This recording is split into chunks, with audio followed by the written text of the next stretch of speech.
इससे पहले वाले लेक्चर में हमने आपके डैम्प्ड हार्मोनिक ऑसिलेटर की जो दो केसेस थे उनके बारे में पढ़ा था। पहला केस था हमारे पास हैवीली डैम्प्ड ऑसिलेटर और उसके बाद था हमारे पास critically damped oscillator.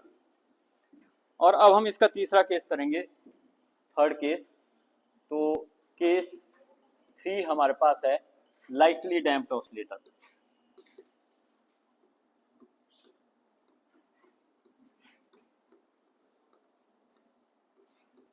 Lightly damped oscillator, तो अगर आपको याद होगा जो हमारे पास हैवीली डैम्प्ड ऑसिलेटर था उसकी कंडीशन थी b square is greater than omega not square. तो B square is greater than omega not square condition थी आपकी हैवीली डैम्प्ड ऑसिलेटर की। मतलब कोई ऑसिलेटर हैवीली डैम्प्ड तब होता है जब बी स्क्वायर जो है ओमेगा नॉट स्क्वायर से ज्यादा होता है। तो बी स्क्वायर को हम यहाँ पे डैम्पिंग टर्म बोलते हैं और ओमेगा नॉट स्क्वायर को हम स्टिफनेस टर्म बोलते हैं। और जो दूसरा केस था वो तो हमारे पास क्रिटिकल ऑसिलेटर का केस। तो क्रिटिकल ऑसिलेटर के केस में हम कंडीशन लेते हैं कि बी स्क्वायर आपका जो है ओमेगा नॉट स्क्वायर के बराबर होता है। अब ये जो तीसरा केस हमारे पास लाइटली डैम्प्ड ऑसिलेटर, तो हम क्या बोलेंगे कि oscillator damped oscillator is said to be lightly damped if B square is less than omega not square. तो ये तीन कंडीशन हमारे पास है, B square is less than omega not square, 1 2 3।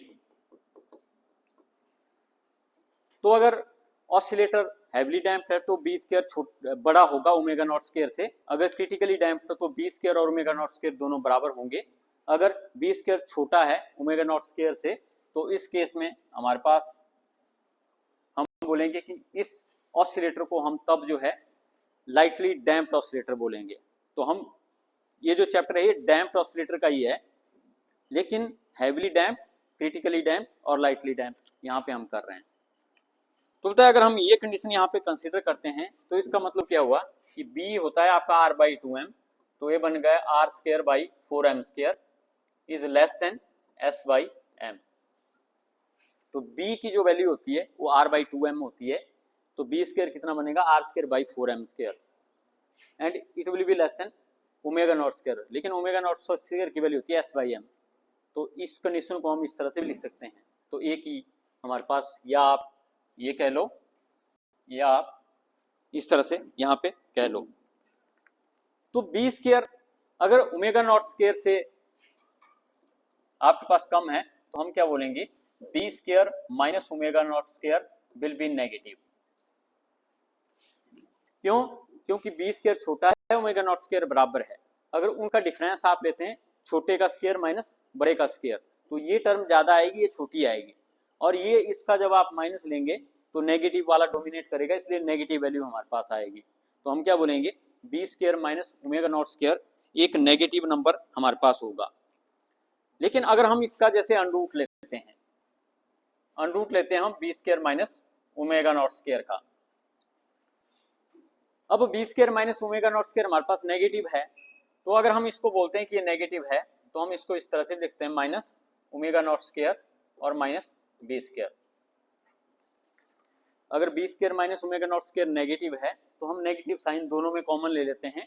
तो जब नेगेटिव साइन दोनों में कॉमन लेंगे तो नेगेटिव वाला पहले आ जाएगा और जो प्लस वाला है वो बाद में चला जाएगा। मतलब इसमें से हमने माइनस साइन कॉमन ले लिया एक तरह से। तो ये हमारे पास एक्सप्रेशन बना, और इसको आप किस तरह से लिख सकते हैं, इसको आप under root of -1 into under root of omega not square minus B square भी लिख सकते हैं।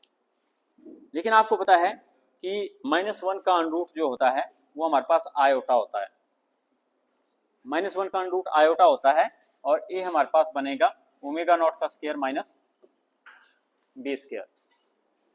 तो ये हमने थोड़ा सा यहाँ पे वर्कआउट किया कि अगर B square minus omega not square negative है तो हम नेगेटिव कॉमन लेते हैं, तो हमारे पास ये जो है इसके बराबर आएगा iota into omega not square minus B square. हमारा इंटरेस्ट इसी में क्यों है स्पेशल, इसी में इसलिए है कि ये जो चीज होती है ये आपके पास डिस्प्लेसमेंट में होती है, जो आपका एक्सप्रेशन होता है डिस्प्लेसमेंट के लिए डैम्प्ड हार्मोनिक ऑसिलेटर के केस में। तो हमें पता है कि डैम्प्ड हार्मोनिक ऑसिलेटर के केस में जो डिस्प्लेसमेंट होती है वो हमारे पास होती है x equal to e raise power minus B T और a1 e raise power sorry इसको अभी हम बाद में करेंगे। तो e raise power under root of B square minus omega not square into t और plus a2 into e raise power minus under root of B square minus omega not square into t. तो ये expression हमने पहले किया हुआ है कि in case of damped harmonic oscillator displacement is this. लेकिन ये डैम्प्ड ऑसिलेटर की डिस्प्लेसमेंट है, लेकिन अब हम तीन अलग केस कर रहे हैं, हैवीली डैम्प, क्रिटिकली डैम्प और लाइटली डैम्प। ये जो केस है लाइटली डैम्प का है, तो अभी मैंने बोला कि लाइटली डैम्प के केस में बी स्क्वायर छोटा होता है और ओमेगा नॉट स्क्वायर बड़ा होता है, तो एक नेगेटिव नंबर हमारे पास आता है। इसका मतलब क्या हुआ कि ये आपका यहाँ पे भी है और यहाँ पे भी है, तो इसकी वैल्यू अब हम ये वाली यहाँ पे लेंगे। तो x में जो under root of B square minus omega not square है, under root of B square minus omega not square है, उसकी वैल्यू हमें लेनी है iota into under root of omega not square minus B square. क्यों? क्योंकि बी स्क्वायर छोटा है, ओमेगा नॉट स्क्वायर बड़ा है, तो एक नेगेटिव नंबर बनेगा।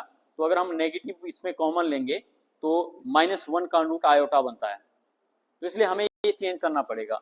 तो जब हम इसको यहाँ पे चेंज करेंगे तो x की वैल्यू हमारे पास e raise power minus B T और यहाँ पे हमारे पास a1, माइक बंद करेंगे अपना, a1 e raise power iota और under root of omega not square minus B square और plus a2 into e raise power minus under root of omega not square और minus B square into t. तो इसलिए जो ये under root वाली term थी इसको मैंने उससे रिप्लेस कर दिया यहाँ पे।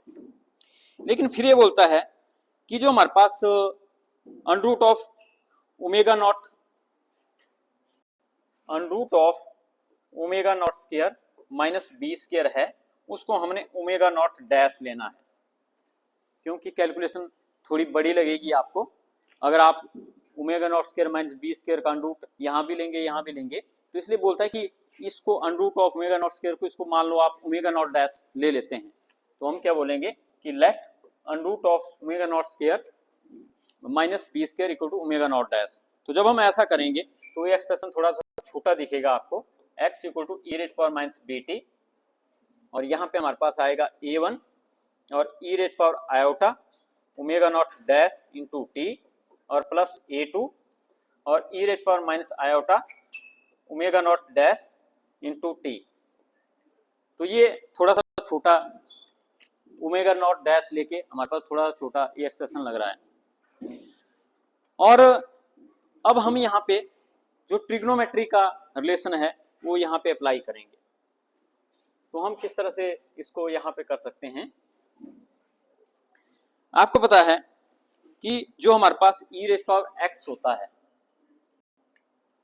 E raise power iota theta हमारे पास होता है, एक्स कह सकते हैं आप, ये हमारे पास होता है cos of theta plus iota sine of theta. और जो e raise power minus theta iota theta होता है वो आपके पास होता है cos of theta minus iota sine of theta. तो यहां भी तो यही है, e raise power iota theta, e raise power minus iota theta. तो अगर आप इससे पिछले वाला केस देखेंगे वहां पे हमने लिया था ई रेज पावर थीटा, वो क्या होता है कॉस हाइपरबोलिक और साइन हाइपरबोलिक का सम और सब्ट्रैक्शन। लेकिन यहाँ पे e raise power iota theta है और e raise power minus iota theta है, ये दोनों में डिफरेंस रहेगा। तो e raise power iota theta आपका cos theta plus iota sine theta होता है और cos e raise power minus iota theta cos theta minus iota sine theta होता है। तो इसलिए ये जो दोनों यहाँ पे ये वाला और ये वाला, इसमें हम कॉस इन दोनों फॉर्मूले का यूज करके यहाँ पे कॉस और साइन से इसको रिप्लेस कर देंगे। तो जब हम इस तरह से इसको रिप्लेस करेंगे, बातें नहीं करो, लड़के पीछे।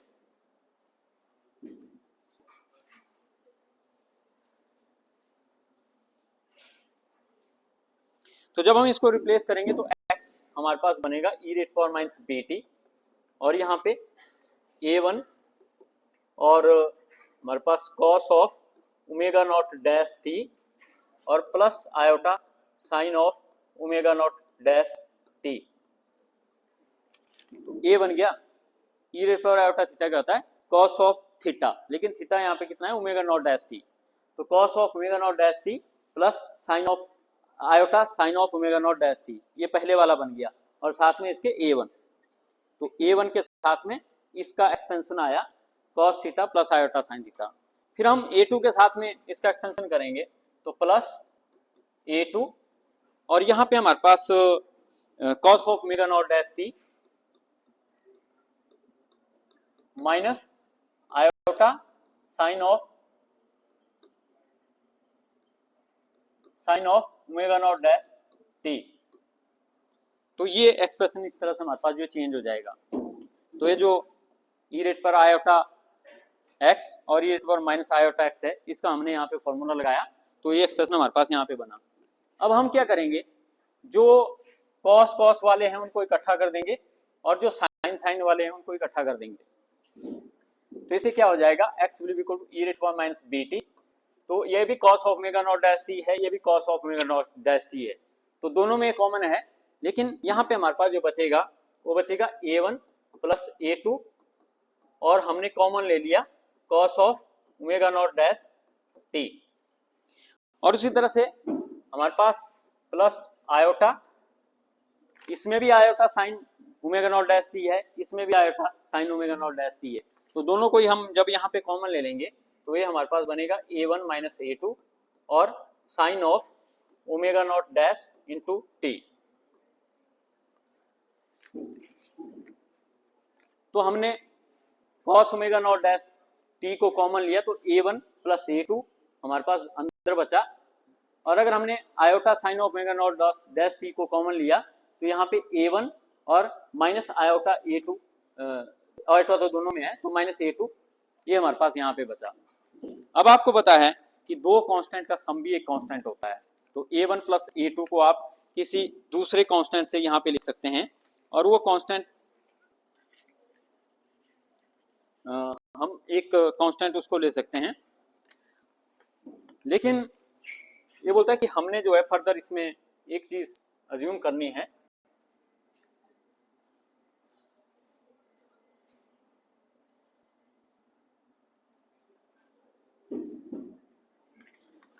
कि हमारे पास जो पुट a1 प्लस a2, इसको हमने a not cos of phi लेना है, और जो iota into a1 minus a2 है, इसको हमने a not sine of phi लेना है। तो जो यहाँ पे आ रहा है a1 प्लस a2, इसको आपने लेना है a not cos of phi, और जो यहाँ पे आ रहा है आयोटा a1 माइनस a2, इसको हमने लेना है a not sine of phi. तो पता है इसको हम ले सकते हैं क्योंकि हम बाद में a नॉट और फाई को कैलकुलेट कर सकते हैं, इनको हम कैलकुलेट कर सकते हैं कैसे, क्योंकि हमें a1 और a2 पता है दोनों ही, तो अगर हमें a1 a2 पता है तो जो चीज हमने एज्यूम की है उसको हम निकाल भी सकते हैं उसकी वैल्यू, तो a नॉट और फाई की वैल्यू हम बाद में निकाल सकते हैं अगर हम इस तरह से इसको एज्यूम करें। तो अज्यूम करने पे हमारे पास जो x की वैल्यू आपके पास यहाँ पे आएगी वो हमारे पास आएगी minus bt, e rate power minus bt, और यहाँ पे हमारे पास अंदर a naught cos of omega not dash t और cos ऑफ फाई, और plus a not sine of omega not dash t और साइन ऑफ फाई।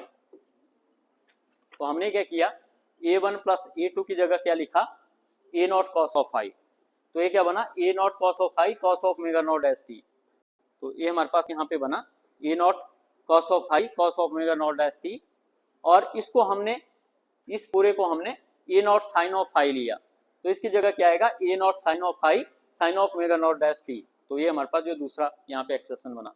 अब आपको पता है कि ये जो फॉर्मूला होता है a नॉट इसमें कॉमन आ जाएगा, तो x हम क्या बोलेंगे कि यहाँ पे a नॉट बाहर आ जाएगा और यहाँ पे साथ में e⁻ है और यहाँ पे ये cos a cos b plus sin a sin b है। तो cos a cos b plus sin a sin b है, तो वो किसके बराबर होता है, cos of a minus b। तो इसलिए ये हमारे पास यहाँ पे बनेगा आपका cos of omega not dash t minus five. ये हमारे पास जो है इस तरह से डिस्प्लेसमेंट यहाँ पे बनी ये वाली। इसलिए हम क्या बोलेंगे कि जो लाइटली डैम्प्ड ऑसिलेटर होता है, लाइटली डैम्प्ड ऑसिलेटर के केस में ये एक्सप्रेशन जो है तो होता है वो हमारे पास डिस्प्लेसमेंट के लिए होता है। लाइटली डैम्प्ड ऑसिलेटर के लिए केस में हमारे पास ये एक्सप्रेशन आपका डिस्प्लेसमेंट के लिए है, x is displacement and it is expression for the lightly damped oscillator displacement. तो होता है जैसा मैंने बताया था कि हम a नॉट और फाई को कैलकुलेट कर सकते हैं, वो आप पहले मैंने आपको तरीका बताया हुआ है इसका कि हम कैसे इसको कैलकुलेट कर सकते हैं a नॉट और फाई को। तो एक बार आप इनको स्केयर करके ऐड कर दो दोनों को, तो जो हमारे पास पहली इक्वेशन है हमारे पास, मान लो इसको आप इक्वेशन 1 बोल देते हैं, इसको 2 बोल देते हैं, तो दोनों का स्केयर करो और दोनों को ऐड कर दो, 1 और 2 को स्केयर करके ऐड कर दो, तो हमारे पास यहाँ पे जो एक्सप्रेशन आएगा आपका वो यहाँ पे आएगा a नॉट के लिए, और a naught will be equal to under of a1 plus a2 का होल स्केयर और प्लस आयोटा स्केयर और a1 माइनस a2 का होल स्केयर। तो आप देख सकते हैं इन दोनों को स्केयर करेंगे तो कितना आएगा, a नॉट का square cos square five plus sine square five, लेकिन cos square five plus sine square five होता है 1, तो यहाँ पर बचेगा a नॉट स्केयर ही, और इस साइड हमारे पास क्या आएगा a1 प्लस a2 का whole square plus iota square into a1 minus a2 का होल स्केयर, लेकिन आयोटा स्केयर आपका -1 होता है, तो इसलिए यहाँ पे हम इसको रिप्लेस कर सकते हैं। तो इसलिए हम क्या बोलेंगे, ये हमारे पास क्या बनेगा, ये बनेगा a1 प्लस a2 का होल स्केयर और माइनस a1 माइनस a2 का होल स्केयर, और इसको आप अंदर ओपन कर दो तो a भी a प्लस बी का होल स्केयर है, a माइनस बी का होल स्केयर है। तो इसको जब आप कैलकुलेट करेंगे तो यहाँ पे हमारे पास बचेगा अंडर ऑफ 4a1 a2। क्यों? क्योंकि a1 स्केयर इसके a1 स्केयर से माइनस हो जाएगा, a2 स्केयर इसके a2 स्केयर से माइनस हो जाएगा, लेकिन यहाँ पे आएगा 2a1 a2 और यहाँ पे भी minus 2a1 a2 minus plus हो जाएगा, तो इसलिए 4a1 a2 आपके पास ये यहाँ पे बचेगा, और इसको आप फर्दर लिख सकते हैं 2 अंडर ऑफ a1 a2, क्योंकि 4 का अंडर 2 होता है, तो ये हमारे पास 2 अंडर ऑफ a1 a2 हमारे पास आ जाएगा। तो बोलता है इस तरह से हम a नॉट की वैल्यू हमारे पास निकल जाएगी। बोलने का मतलब है कि हमारे पास a1 और a2 शुरू में लिए हुए हैं हमारे पास हैं, तो अगर उनकी वैल्यू हमें पता है तो हम a नॉट की वैल्यू हमारी निकल जाएगी जो हमने एज्यूम किया है, और फिर हम जो है फाई की वैल्यू भी निकाल सकते हैं, और फाई की वैल्यू तो और भी सिंपल है निकालना, दूसरी इक्वेशन से पहली को डिवाइड कर दो, तो साइन फाई बटा कॉस फाई कितना आ जाएगा, टेंजेंट फाई। तो हम क्या बोलेंगे कि टेंजेंट फाई आपका आ जाएगा, तो इससे भी आप इसको डिवाइड करेंगे तो हमारे पास आ जाएगा आयोटा a1 माइनस a2 और divided by a1 plus a2, तो टेंजेंट फाई आपका आ गया, तो फाई क्या आ जाएगा, tangent inverse of iota a1 minus a2 divided by a1 plus a2। तो ये हमारे पास सेपरेट वे में हम बोल सकते हैं कि अगर हम a नॉट और फाई को एक्सप्रेशन में एज्यूम कर रहे हैं, जो हमने इक्वेशन 1 और 2 लिखी हुई है, अगर हम उनको यहाँ पे एज्यूम कर रहे हैं तो हमारे पास जो a नॉट की वैल्यू है उसको भी हम निकाल सकते हैं इस तरह से, और फाई की वैल्यू हम इस तरह से यहाँ पे निकाल सकते हैं। लेकिन हमारे पास जो एक्सप्रेशन आया हुआ है डिस्प्लेसमेंट का, ज्यादा सोचने वाली बात हम इसके ऊपर करेंगे कि ये एक्सप्रेशन जो है इससे हमें क्या पता चलता है।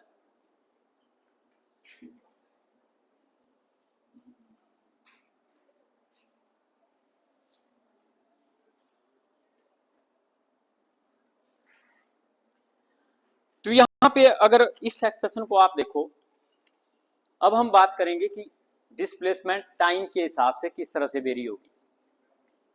पहले ऑसिलेटर में भी हमने ऐसी बात की थी, ग्राफ बनाया था, एक प्लॉट बनाया था हमने कि टाइम के हिसाब से जो हमारे पास, बातें नहीं करो पीछे 3-4 लोग, टाइम के हिसाब से हमारे पास जो,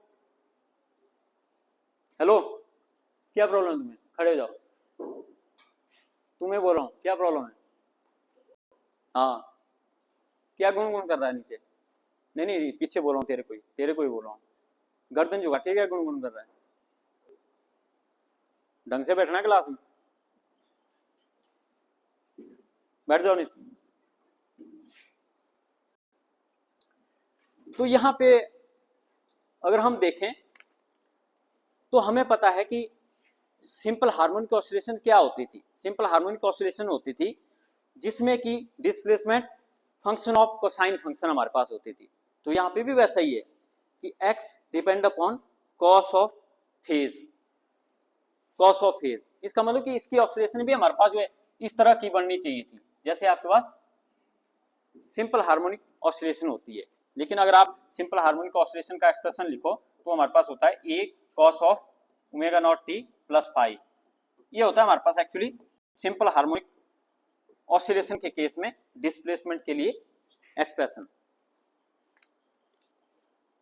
तो यहाँ पे ये जो है इसको हम बोलते हैं एम्पलीट्यूड, और इसको हम बोलते हैं कि जो कोसाइन फंक्शन है वो आपका इस तरह से वेरी करता है। जैसे जैसे टाइम बढ़ेगा या फेज बढ़ेगा तो मतलब आपके पास जो x है उसकी वैल्यू कभी पॉजिटिव होगी, कभी 0 होगी, कभी नेगेटिव होगी। क्यों? क्योंकि cos 0 1 होगा और cos π/2 0 होगा, और उसी तरह से cos 3π/2 आपका -1 होगा। तो हमारे पास प्लस में भी होगा, माइनस में भी होगा, 0 भी होगा। लेकिन यहां पे अगर आप देखें, यहां पे दो चीजें हैं, ये चीज भी है यहाँ पे। तो आपने देखा होगा कि जो cos के साथ में चीज होती है उसको हम एम्पलीट्यूड बोलते हैं। तो यहां पे ये पूरा ही एम्पलीट्यूड है। यहाँ पे इस एक्सप्रेशन में x equal to a cos of theta हमारे पास जो है सिंपल हार्मोनिक मोशन की इक्वेशन होती है। लेकिन यहाँ पे ये पूरा ही हम इसको एम्पलीट्यूड बोलेंगे। लेकिन यहाँ पे आप क्या देख रहे हैं कि एम्पलीट्यूड हमारे पास कितना है। एम्पलीट्यूड की अगर हम बात करें, एम्पलीट्यूड इस केस में हमारे पास a नॉट e⁻⁻bt। और इसका मतलब क्या हुआ? इसका मतलब ये हुआ कि टाइम के हिसाब से एम्पलीट्यूड वेरी करता है, क्योंकि एक्सपोनेंशियल फंक्शन मैंने बताया था कि किस तरह से हमारे पास होता है। एक्सपोनेंशियल फंक्शन जो है इस तरह से हमारे पास डिके होता है। तो यहां पे भी हम बोलेंगे कि जो एम्पलीट्यूड है दैट डिक्रीजेस विद टाइम। अगर आप एक्सपोनेंशियल का ग्राफ देखते हैं तो हम क्या बोलते हैं कि जैसे जैसे टाइम बढ़ता जाएगा ग्राफ आपका डिक्रीज करता जाएगा। तो इसलिए हम क्या बोलेंगे, जो लाइटली डैम्प्ड ऑसिलेटर है, लाइटली डैम्प्ड ऑसिलेटर का जो एम्पलीट्यूड है वो टाइम के हिसाब से कम होता जाता है, एक्सपोनेंशियली कम होता जाता है। लेकिन होती वो लगभग सिंपल हार्मोनिक मोशन की तरह है उसकी। तो हम इसको किस तरह से यहाँ पे बना सकते हैं, जो हमारे पास इसका ग्राफ है, जो लाइटली डैम्प्ड ऑसिलेटर के केस में हमारे पास जो ग्राफ बनेगा टाइम वर्सेस, तो वो हमारे पास इस तरह से हम बोल सकते हैं कि इधर को अगर हम टाइम ले लें और इधर को हम जो है डिस्प्लेसमेंट ले लें, तो हमारे पास जो ग्राफ बनेगा इस तरह से हमारे पास ग्राफ बनेगा। तो जैसे जैसे टाइम बढ़ेगा यहां पे एम्पलीट्यूड ज्यादा है और यहां पे एम्पलीट्यूड हमारे पास जो है कम है और यहां पे और कम है। लेकिन एम्पलीट्यूड आपका जीरो कहां पे होगा? जब t आपका माइनस इन्फिनिटी होगा। तो मैंने बोला था कि e⁻⁻∞ वो कितना होता है? जीरो। तो एम्पलीट्यूड आपका तब जीरो होगा जब t इन्फिनिटी होगा। तो इसका मतलब क्या हुआ कि इन्फिनिटी जाने के बाद ये ऑसिलेशन खत्म होगी। तो ये डैम्पिंग हमें देखने को मिल रही है और इस वाले केस को हम लाइटली डैम्प्ड ऑसिलेटर बोलते हैं। तो पहले वाले केस तो हमने सिंपल उनके ग्राफ देखे कि उनकी ऑसिलेशन कभी इस तरह से मतलब जीरो से नीचे जाती ही नहीं है, उनकी ऑसिलेशन जीरो से नीचे नहीं जाती, क्योंकि ये ग्राफ यहाँ पे आपका t इक्वल टू इन्फिनिटी पे हमारे पास जो है जाके मिलता है। लेकिन इस केस में हमारे पास हम क्या बोल रहे हैं कि जो ई है हमारे पास, एम्पलीट्यूड है A naught e rate minus B t, मतलब amplitude will decrease with respect to time and amplitude will be zero when t is infinity. तो इसलिए एम्पलीट्यूड पहले सबसे ज्यादा होगा, फिर कम होगा, फिर कम होगा, और इन्फिनिटी पे जाके ही एम्पलीट्यूड आपका जो है वहां पे जीरो हमारे पास होगा। तो इस तरह से ये हमारे पास जो है आपका लाइटली डैम्प्ड ऑसिलेटर का केस था। तो हम यहाँ पे क्या बोलेंगे कि लाइटली डैम्प्ड ऑसिलेटर, वैसे हम इसको हार्मोनिक नहीं बोलते हैं कि आपका हार्मोनिक ऑसिलेटर है, क्योंकि हार्मोनिक ऑसिलेटर कब हम इसको बोल सकते थे, जब इस तरह से इसका एम्पलीट्यूड जो है टाइम के हिसाब से बिल्कुल कांस्टेंट अगर रहता। लेकिन यहाँ पे इसका एम्पलीट्यूड जो है टाइम के हिसाब से धीरे धीरे डिक्रीज कर रहा है। लेकिन हम यहाँ पे क्या बोल रहे हैं, अगर आप इनकी जो पीक वैल्यू है उसको आप मिलाओगे तो इस तरह का ग्राफ हमें देखने को मिलेगा। मतलब क्या हुआ इसका कि हमारे पास जो एम्पलीट्यूड है जैसे जैसे टाइम बढ़ेगा तो एम्पलीट्यूड आपका जो है डिक्रीज करता जाएगा। तो अगर हम पीक वैल्यू का यहाँ पे ग्राफ बनाएंगे, है हमारे पास सिंपल हार्मोनिक मोशन की तरह, लेकिन एम्पलीट्यूड यहाँ पे डिक्रीज कर रहा है। लेकिन सिंपल हार्मोनिक मोशन के केस में जो अनडैम्प्ड ऑसिलेटर होता है उसका एम्पलीट्यूड कभी डिक्रीज नहीं करता है, उसका एम्पलीट्यूड हमारे पास जो सेम रहता है। तो इसलिए यहाँ पे दोनों चीजें देखने को मिल रही है कि डैम्पिंग हो रही है आपकी। डैम्पिंग मतलब कि एम्पलीट्यूड धीरे धीरे कम हो रहा है। जैसे आप झूले को धक्का देते हैं तो उसका एम्पलीट्यूड क्या होता है, धीरे धीरे होने के बाद थोड़ी देर बाद वो रेस्ट में आ जाता है, एम्पलीट्यूड जीरो हो जाता है। तो यहाँ पे भी एम्पलीट्यूड पहले सबसे ज्यादा होगा शुरू में, फिर एम्पलीट्यूड कम होगा और इनफाइनाइट टाइम में वो एम्पलीट्यूड जीरो हो जाएगा हमारे पास। वो हमें कहाँ से पता चल रहा है, इस एक्सप्रेशन से। इसको अगर आप स्टडी करेंगे तो amplitude decreases with time exponentially. लेकिन इसमें कॉस वाली टर्म भी है, इसलिए यहाँ पे जो कॉस थीटा आपका जिस तरह से वेरी करता है वो भी आपको इंक्लूड करना पड़ेगा। लेकिन एम्पलीट्यूड का ध्यान रखना है, एम्पलीट्यूड विल डिक्रीज एक्सपोनेंशियली। तो इसलिए ये ग्राफ हम जो है इस तरह से यहाँ पे बनाते हैं। फिर इसके बाद है हमारे पास next article, relation between f naught dash and F.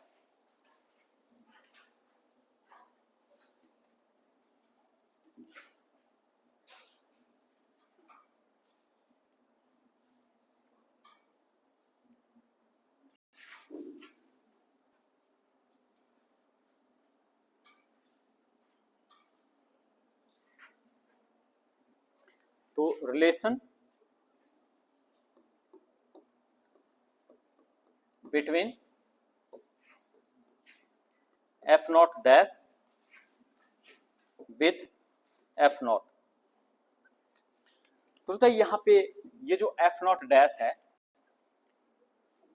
ये हमारे पास फ्रीक्वेंसी है डैम्प्ड हार्मोनिक ऑसिलेटर की। अभी मैंने लिखा था ओमेगा नॉट डैश ना, ओमेगा नॉट डैश लिखा था। तो आपको पता है कि जो हमारे पास ओमेगा होता है 2 पाई एफ होता है।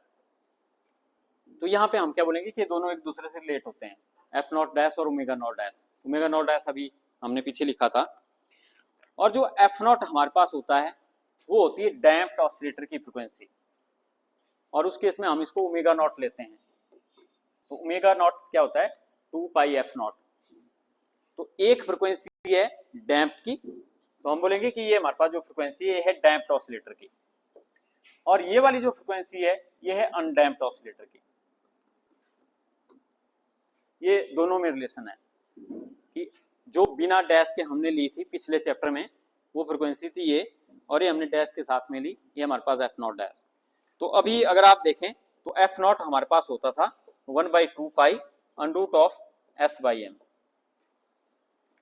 हमने एक्सप्रेशन भी निकाला था कि अनडैम्प्ड ऑसिलेटर की जो फ्रीक्वेंसी होती है एफ नॉट वो हमारे पास होती है 1/2 pi under root of S by M. लेकिन जो डैम्प्ड ऑसिलेटर की फ्रीक्वेंसी होती है वो हमारे पास होती है 1/2 पाई और under root of S by M minus R square by 4m square. तो ये भी हमने अभी निकाला है कि एस बाई एम को हम ओमेगा नॉट स्क्वायर बोलते हैं, और ये हमारे पास बी स्क्वायर होता है। तो omega not square minus B square, जिसको हम ओमेगा नॉट डैश बोल रहे थे। तो ओमेगा नॉट डैश हमारे पास जो है क्या होता है, under root of B square omega not square minus B square. तो इसको आप बोल सकते हैं कि omega not square minus B square का अंडर रूट, जो ए वाली टर्म है। तो अब आप देख सकते हैं किसकी फ्रीक्वेंसी कम है, दोनों में। इसमें तो कुछ माइनस नहीं हो रहा है, लेकिन इसमें माइनस हो रहा है, इसका मतलब ये हमारे पास कम होता है। तो हम क्या बोलेंगे कि हमारे पास जो एफ नॉट डैश है वो हमारे पास हमेशा ही कम होती है एफ नॉट से। मतलब कि frequency of damped oscillator is always less than the frequency of the undamped oscillator. तो ये रिलेशन हमें दोनों एक्सप्रेशन को लिखने से ही पता चलता है कि इसमें माइनस हो रहा है, बाकी तो सेम है 1/2 pi under root of S M 1/2 pi under root of S M, लेकिन माइनस आर स्क्वायर। तो इसमें माइनस हो रहा है, तो जिसमें से घटता है इसका मतलब कि वो छोटी है। तो ये एफ नॉट डैश आपकी छोटी है और एफ नॉट हमारे पास इस तरह से हमारे पास जो है बड़ी है। तो बोलता है damped oscillator are not simple harmonic oscillator as amplitude goes on decreasing with respect to time. तो बोलता है कि टाइम के हिसाब से जो एम्पलीट्यूड है वो लाइटली डैम्प्ड ऑसिलेटर का आपके पास जो डिक्रीज करता है, इसलिए ये हमारे पास जो है हार्मोनिक ऑसिलेटर आपका होता ही नहीं।